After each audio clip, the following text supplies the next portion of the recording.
Hello, friends. It's Carla, your online doctor, with today's Live in 5. Today is Wednesday. All my notes are wrong because I'll explain. Today is Wednesday, March 3rd at a few minutes after 5 o'clock. So this Facebook Live was supposed to be done on Thursday, February 18th. As many of you know who follow me on Facebook, and possibly on Instagram as well. My dad passed away on February 17th, and obviously it was not the time or place to be doing Facebook Lives or lives of any kind and educating on things that I love because it was family time. So I apologize for being missing in action for a little while, but I am back.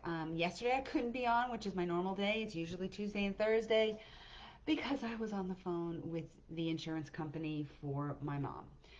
And then today, almost all day with Medicare. Ah, yes, it's crazy.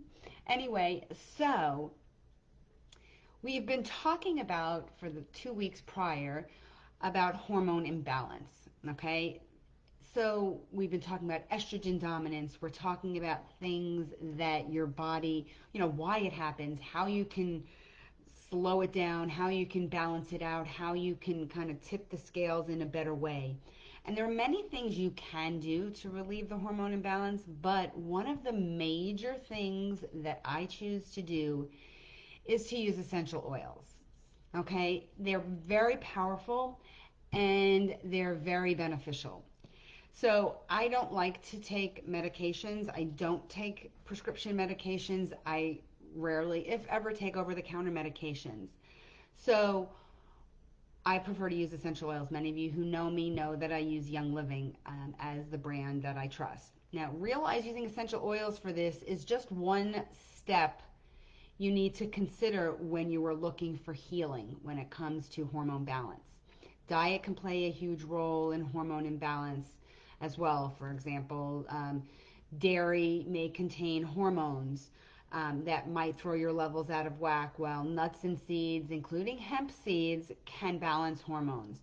So as you look to heal your body, though, with essential oils, make sure you detox your home to eliminate the harmful chemicals.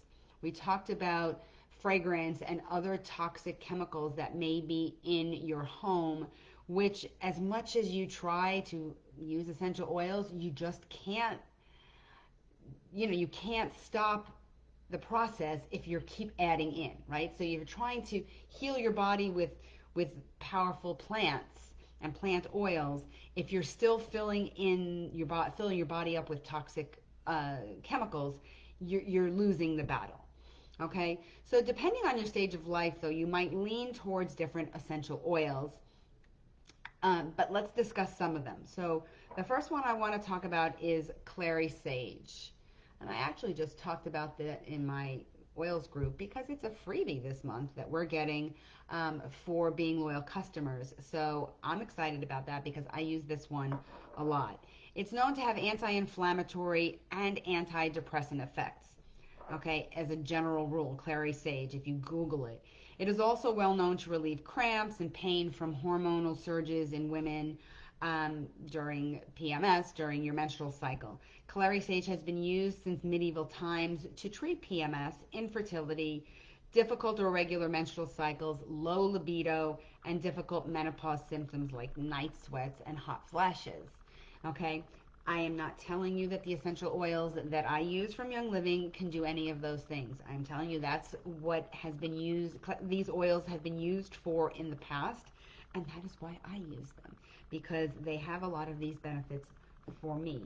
So I am not treating, diagnosing, curing, or whatever, prescribing essential oils as your treatment. I am just letting you know this has been my experience. Okay, so I hope you hear my voice, hear my heart, because I want the best for all of you if you are experiencing hormone imbalance. The next one I want to talk about is frankincense. Okay, frankincense. Okay, great oil. Shown to lower cortisol levels. It's great for overall balance and to enhance the effects of other essential oils in hormonal blends. So things like clary sage and frankincense together are very, very helpful. Remember, cortisol is very much a part of your hormone balance based on the fact that all of our steroid hormones, all of our estrogen and progesterone are all based from cholesterol and all come from the production of cortisol and from the adrenal glands. So it's very important you understand how closely these are all related because they all impact each other. Lavender is the next one that I want to talk about. Okay.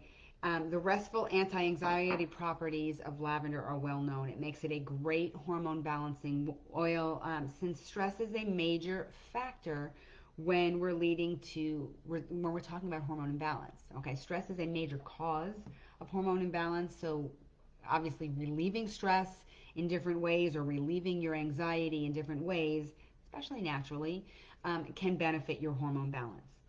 Neroli is the next one, or it's bitter orange blossom. Okay, it comes from the orange blossoms from an orange tree. It is a proven essential oil with benefits for libido, stress, and other menopause and hormone imbalance symptoms. I have to smell this one. It's one of my favorites. It smells so good. It doesn't smell anything like orange, which is amazing because, it just comes from the same tree. Next is Ylang-Ylang.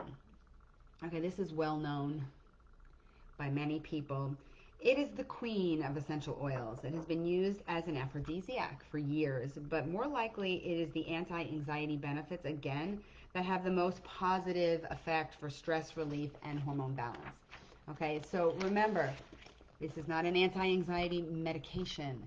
This is known ways that these oils, these chemical constituents in the oils get into your brain and affect your neurotransmitters and your body's stress responses, which allow you to have these positive effects.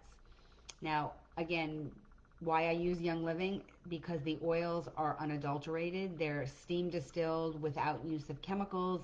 We own our own farm, so we control the entire process, so I know there's no pesticides or anything used in the process of growing the plants, and many other reasons.